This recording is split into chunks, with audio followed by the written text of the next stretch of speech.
It's just before 5 p.m. on the 9th of June 2009.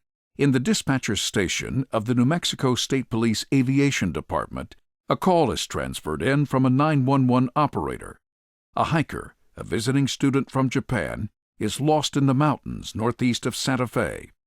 Separated from her companion and having trouble communicating due to her limited command of English, she is getting very cold in the thin mountain air.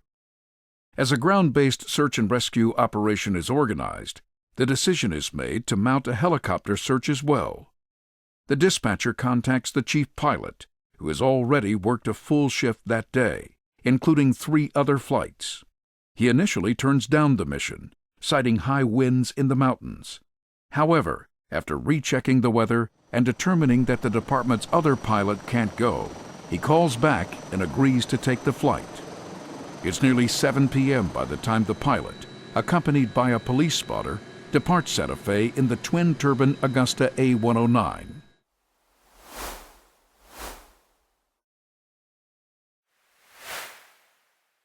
At the time of departure in Santa Fe, it was sunny and 68 degrees. The wind was relatively light, though it had been strong the rest of the day. On an earlier flight, the pilot purposely diverted around mountains to avoid turbulence from surface winds gusting to 40 knots. He was also likely aware that the forecast showed rain, isolated thunderstorms, and relatively low ceilings moving into the search area that evening. The pilot's initial reluctance to take the flight demonstrates an awareness that conditions in the rescue area could be problematic, despite the benign weather at Santa Fe. That concern, however, was apparently outweighed by several other factors. First, although he was not given specific details about the hiker's situation prior to launch, the pilot likely knew that a ground-based search could take a long time, diminishing her chances of survival. Second, the search area was only 20 nautical miles from Santa Fe, and the mountains were visibly clear of clouds at the time of departure. With 2 hours of daylight remaining, the pilot apparently believed there was plenty of time for a quick out-and-back mission. Personality also seems to have played a role. The pilot's colleagues described him as a disciplined officer and a skilled flyer, but also noted that he was an enthusiastic high-speed type who did not like to turn down missions. That attitude may have been reinforced by an incident involving the previous chief pilot, who was relieved of his duties after refusing to send pilots on a high-risk mission. Regardless of the weather concerns, however, at the time of departure there were no indications that the flight would pose any undue hazard.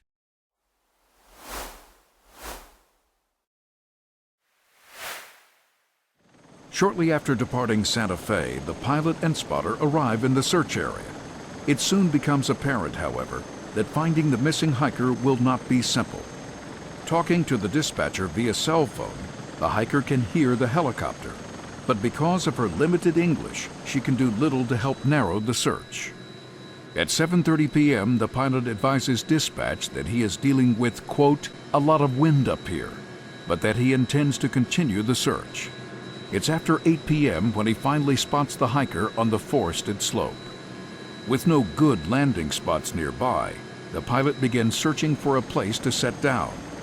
The best option is a clearing atop the ridge, half a mile uphill from the hiker, who is now too cold and weak to walk up the mountain.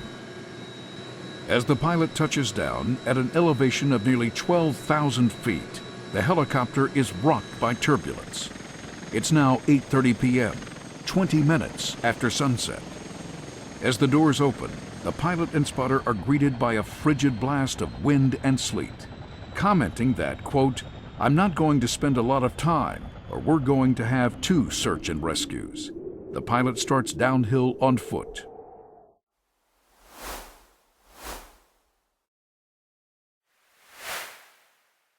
As it became apparent that the rescue mission was taking significantly longer than expected, other issues should have come into question. First among them, perhaps, was the fact that the pilot was not instrument-rated in helicopters.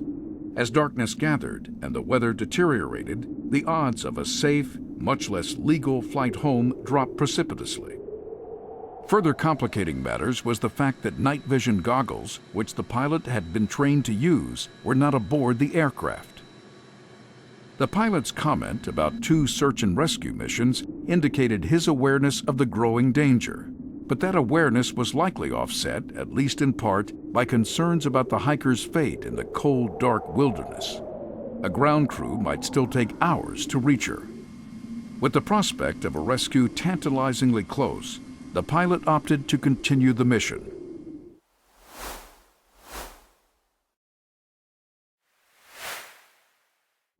At 9:15 p.m., the area commander for the search and rescue effort, worried about deteriorating conditions in the mountains, is patched through to the police spotter in the helicopter, who is still waiting for the pilot to return. He advises the spotter that they should, quote, hang tight in the helicopter if conditions worsen.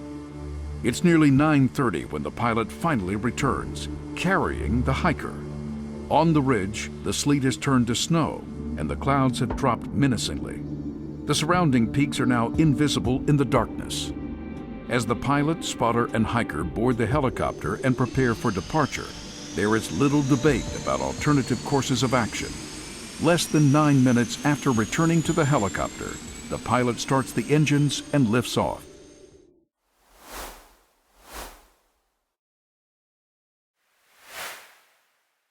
As night fell, as the weather deteriorated, and as the pilot's search dragged on, 3 basic facts should have outweighed all others. 1. The hiker was in reasonably good condition. 2. The helicopter could provide shelter and warmth overnight. And 3. The risk of departing had become extreme. There's no way to be certain what was going through the pilot's mind, but the logic that lightly countered those facts is simple enough to discern. They had already come this far. They were on the verge of completing the mission, and they were only 15 minutes from home. On that night, the power of that logic proved impossible to resist.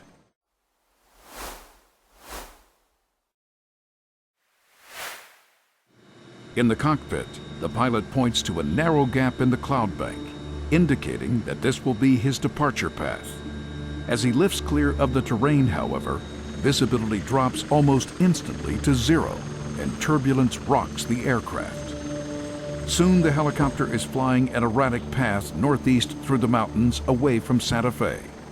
2 minutes after liftoff, the police spotter hears the pilot curse and feels the aircraft pitch up abruptly as the tail impacts terrain.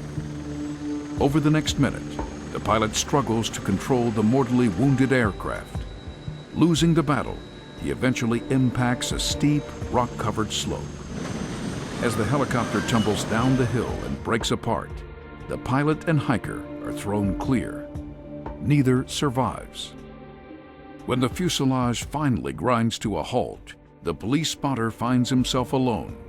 Gravely injured, he manages to survive the night and is rescued the following afternoon.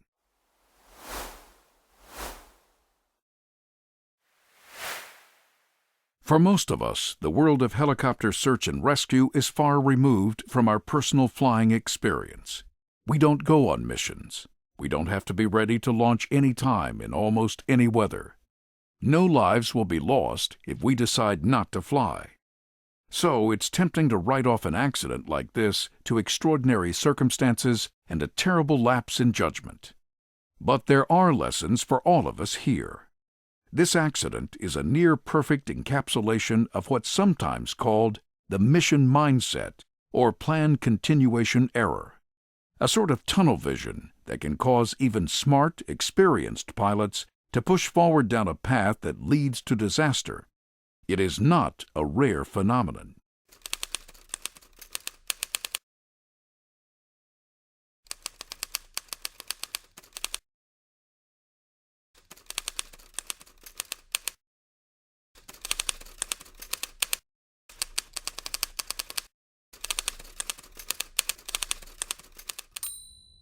The mission mindset is a powerful force, one to which we're all vulnerable in our own ways. The story of this pilot, who should have had no illusions about the dangers he faced, is a grim testament to its sheer coercive power. Why would he commit to such an obviously dangerous path, when there was a nearly risk-free alternative available? The answer seems to lie in a combination of factors: personality, institutional culture, previous experience, and intense focus on the task at hand that made it nearly impossible, in the moment, to step back and reassess. But rather than shake your head in amazement, stop and ask, what combination of circumstances might lead me down a similar path? A disappointed spouse and a cranky child? A waiting Angel flight passenger and marginal weather? Perhaps an overdue rental aircraft and an upset FBO manager? Whatever your answer, there's something else worth remembering. Even with all the unforeseen complications this pilot faced, he could have broken the accident chain at any point, up to and including the final decision to take off. This is a common factor that binds a great many accidents. Along the way, there are any number of places to rethink things, modify the plan, turn around. Wait long enough, though, and there eventually comes a point of no return. Choose poorly then, and all is lost.